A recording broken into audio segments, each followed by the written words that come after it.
Bugungi lokatsiyamizga ortiqcha ta'rif bermayman. Navoiy shahar 22-maktab, hammalaringiz bilasizlar. Shuni yonidagi 5 qavatli domni 4-qavatida 80 kvadrat metrlik 2 xonalik uyimiz sotuvga chiqibdi. To'liq ipoteka bo'ladi. Lokatsiya bomba. Bu tarafda demak Umid stadionimiz, Garden City House ham shu yoqda joylashgan. Demak, uyimizda ichki tuzilishini ko'rib chiqamiz. Keling. Uyimizda demak ichki tuzilishini tushuntiramiz. Asosiy eshik, o'ng tarafida ikkita alohida yuvinish xonalari bor ekan. Remontlari juda ham yaxshi holatda, polni kafil qilingan.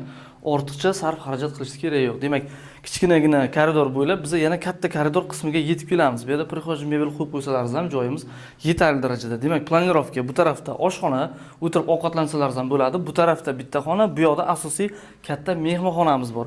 Oshxonamizni ko'rishimiz mumkin. Demak, o'zining kichkina mebelchalari, gaz plitalari o'rnatib qo'yilgan. Bu tarafdan oynamizdan Garden City domi bemalol ko'rinib turadi. Bu yoqda burchakda o'tirib ovqatlanadigan joy qilib qo'ysalaringiz ham bo'lar. Xo'p, kelinglar. Endi koridor qismida yana ikkita xonamizni tushuntiramiz. Oxirgi qismida balkon ham bor ekan. Bu yoq demak asosiy katta xonamiz. Hamma xonamizda pardalar ilinib, gilamlar to'shab qo'yilgan ekan. Chiroyli lyustralar ham ilingan. Demak, katta mehmonxonani ko'rdingizlar. Bu bo'lsa bizani endi yotoqxona qilinadigan xonamiz. Buni ham demak aboylar yaxshi holatda, lyustralar ilingan, pardalar ilingan, gilamlar to'shab qo'yilgan, remont yaxshi holatda. Xo'p, bu yoq demak balkon qismi, ko'rishimiz mumkin. Balkon qismida konditsioner o'rnatib qo'yilgan, yaxshi aboylar qilingan.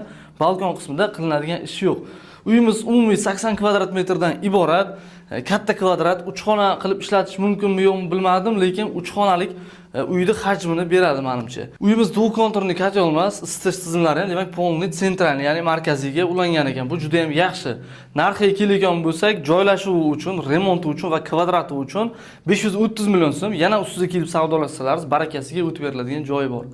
530 million so'm plus 100% ipoteka bo'ladi. Batafsil ma'lumot uchun pastdagi raqamlarimizga qo'ng'iroq qilinglar va Navoiy Uybark kanaliga obuna bo'linglar, chunki shunaqa yaxshi variantlarni biz faqatgina sizlarga ilinamiz.